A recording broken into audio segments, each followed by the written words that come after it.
আজকের এই ভিডিওতে আমরা কাহারবা বা ওই যে অনেকে দ্রুত কাহারবা বলে এটাকে, ওই যে পা সা পাপ পা সা, এই তালটার সাথে র্যান্ডম নোট বাজানোর বিষয়টা দেখব। তো আমি এর আগে একটা ভিডিও দিয়েছিলাম, তো সেখানে বলেছিলাম যে আমরা এই তালটার সাথে কিভাবে গানের সময় নোট পরিবর্তন করতে পারি। সেখানে একটা নির্দিষ্ট নোট ধরে দেখিয়েছিলাম, কিন্তু অনেকেই কমেন্ট করতেছিল যে ভাই এটার সাথে আপনি কিছু র্যান্ডম নোট দেন, হয়তো বা জিনিসটা আমি সঠিকভাবে বোঝাতে পারি নাই। তো সেই জিনিসটাই আজকে, এই যে র্যান্ডম নোট বাজাবেন কিভাবে এই তালটার সাথে, ওই নিয়মটাকে ফলো করে। তো সেখানে আমাদের নিয়মটা ছিল ডান হাতের প্রতিটা একটা করে টোকার সাথে বা হাতে একটা একটা করে নোট বাজাবেন। তো সেই জিনিসটাকে আমি এখানে আরেকবার ক্লিয়ার করে দিচ্ছি, বা ওই নোট বাজানোর কৌশলটাও এখানে দেখাচ্ছি বলতে পারেন। তো তার আগে আমি এই যে এই যে ভিডিও যেটা দেখতেছেন, এই ভিডিওটা আপলোড দেওয়ার আগে আরেকটা ভিডিও আপলোড দিয়েছিলাম সেখানে। তো সেই ভিডিওতে আমি বলেছিলাম যে এই যে আমাদের সারেগামার 12টা স্বর, এই 12টা স্বরের বিশ্লেষণের ব্যাপারটা। তো সেখানে একজন গুরু সমতুল্য লোক কমেন্ট করেছিল যে আমার এই মতের সাথে তিনি একমত নয়। তো এটা স্বাভাবিক ব্যাপার, হতেই পারে। ওনার মন্তব্য ছিল যে একটা গানে রোমান্টিক স্বর এবং কষ্টের স্বর কোনটা স্বর ব্যবহার হবে সেটা সম্পূর্ণ নির্ভর করে হচ্ছে আপনার সুরকারের দৃষ্টিভঙ্গি বা সুরকার যে মন মানসিকতা নিয়ে গানটা সুর করতেছে তার উপর। হ্যাঁ, এটার সাথে আমি একমত।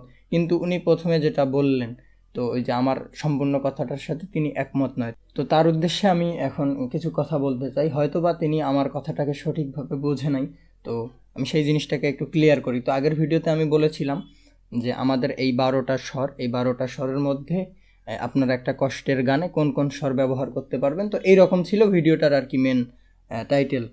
তো এই কথাটার সাথেই তিনি একমত ছিলেন না। তো এটা বোঝার আগে আমাদেরকে বুঝতে হবে গানের কাঠামোটাকে। তো গান যে কেউ সুর করতে পারে। তো গানের কাঠামোটা আমরা যদি দেখি, তো গানে একটা সুর এবং তালের ব্যবহার হয়। তালের বিষয়টা আমরা বাদ দিলাম, এখন আসে সুর। তো যে সুর করতেছে সে অবশ্যই যদি সুর করতে চায় গানের নিয়ম অনুসারে, তো তাকে নির্দিষ্ট একটা সুর ধরতে হবে, হয় কষ্টের বা রোমান্টিক, মেজর স্কেল অথবা মাইনর স্কেল। তো সেই হিসেবে দেখা যায় আমাদের ফোক গানের ক্ষেত্রে কষ্টের স্বর বা রোমান্টিক স্বর মিশ্রিত থাকে, সেটা ঠিক আছে। কিন্তু যে সুর করতেছে, আমাদের এই সুরটা হচ্ছে সম্পূর্ণ অনুভূতি। কষ্টের সুরটা হচ্ছে কষ্টের অনুভূতি, রোমান্টিক সুরটা হচ্ছে রোমান্টিক অনুভূতি। তো যে সুর করতেছে অবশ্যই সে কিন্তু চাইলেই একটা কষ্টের সুর একটা রোমান্টিক সুর দুইটার একসাথে ব্যবহার করতে পারবে না। কেন সেটা? কারণ সুর দিয়ে যে মানুষকে একটা ভাব বা সুর দিয়ে মানুষের মনে একটা অনুভূতি জাগানোর বিষয় থাকে, কিন্তু তো সেই জিনিসটা কিন্তু সেই গান দিয়ে হবে না। তো যারাই গানের সুর করেন, তো তাদের মাথায় অবশ্যই বিষয়টা থাকে যে আমি একটা কষ্টের সুর যদি বুঝাই গানের মাধ্যমে, তো এমন নোট আমাকে ব্যবহার করতে হবে সেখানে যেটা দ্বারা এই যে কষ্টের অনুভূতিটাই প্রকাশ পায়। তো আমি চাইলাম একটা কষ্টের সুর একটা রোমান্টিক সুর একসাথে ব্যবহার করলাম, এরকম নয়। তো এই যে এই সুরের অনুভূতির যে একটা মিলবন্ধন, কষ্টের সুরের ক্ষেত্রে কষ্টের সুরের একটা ধারাবাহিকতা, এই জিনিসটা বজায় রেখেই কিন্তু গানের সুর করতে হয়। তো উনি অনেক সিনিয়র মানুষ এই বিষয়গুলোর দিক দিয়ে। তো আমি তার নাম বললে আপনারা হয়তোবা সবাই তাকে চিনবেন, তো আমি সেই দিকে যাচ্ছি না। তো আশা করি তার এই যে বক্তব্য যেটা, সেটার একটা তিনি পাবেন। তো আমার মতের সাথে অমিল থাকতেই পারে। তো আর হচ্ছে কি, সব থেকে বড় বিষয়, আমার কোনো প্রাতিষ্ঠানিক শিক্ষা নেই এই বিষয়গুলো দিয়ে। তো আমি নিজে রিসার্চ করি, রিসার্চ দিয়ে যতটুক আমার ন্যায্য মনে হয় একটা বিষয়, সেই বিষয়টাই আমি উল্লেখ করি।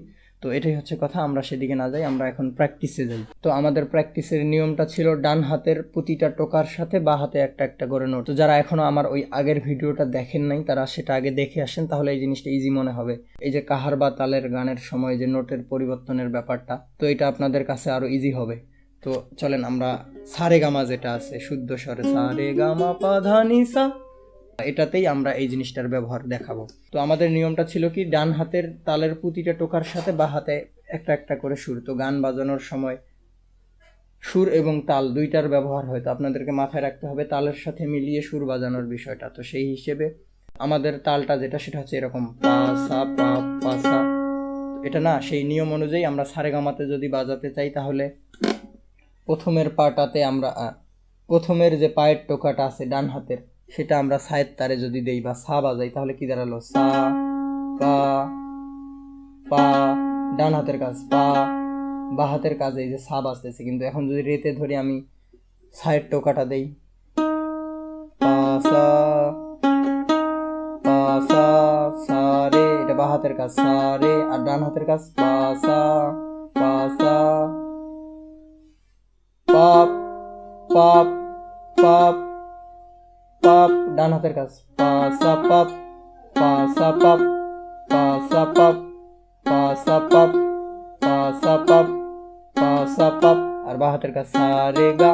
তো আমরা এখানে কি করতেছি, ডান হাতের প্রতিটা টোকার সাথে বাঁ হাতে একটা একটা করে নোট বাজাচ্ছি। তাহলে কি ছিল পা সা পাপ, এরপরে পা যেটা সেটা মাতে দেবো, আমরা এখন গাতে আসি পা সা পাপ পা পা সা পাপ পা পা সা পাপ পা সা রে গা মা, বাঁ হাতের কাজ সা রে গা মা, ডান হাতের কাজ পা সা পাপ পা পা সা পাপ পা পা সা পাপ পা। ডান হাতে যে শেষের সাইড টোকাটা সেটা আমরা পাতে দেব। তাহলে কি দাঁড়াচ্ছে, শুরু থেকে পা সা পাপ পা সা।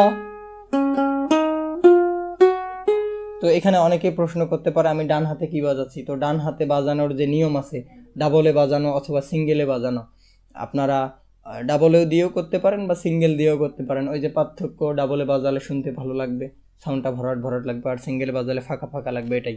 তো কি ছিল তাহলে পা সা পাপ পা সা পা সা পাপ পা সা পা সা পাপ পা সা।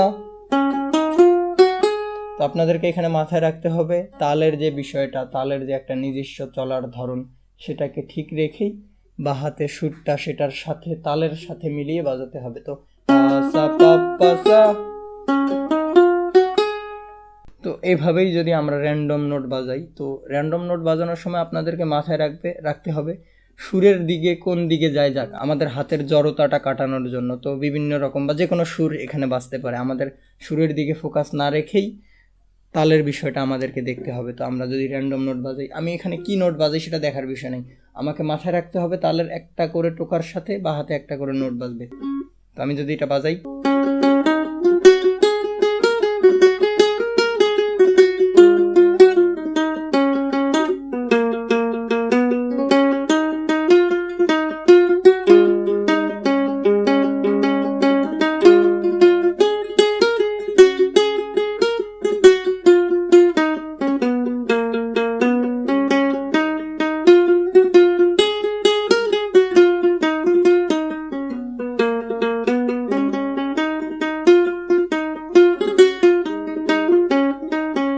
এটা শুনতে অনেকটা গানের সুরের মতো লাগতেছে। কেন?